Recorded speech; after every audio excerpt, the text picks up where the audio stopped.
बात बताइए, आपका नाम क्या है? आप रहने वाले कहाँ के हैं? अच्छा तो सुनिए भौजी। सुनाइए। नाम मोनू बचन हटे।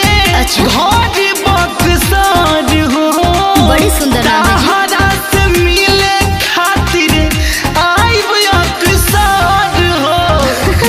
कि देखी जरे वाला जरे हो, कि चाहे के हुडाटी घरे हो। अरे टेंशन क्यों ले रही है? किससे डर रही हैं आप? अपने सैया जी से। अरे आप खेसारी जी के फैन है, मान जाएंगे। कि सबके बतिया तारी हो, गोदनवा में लिखो खेसारी हो। कि सबके बतिया तारी हो, गोदनवा में लिखो खेसारी हो। ये देखिए भौजी।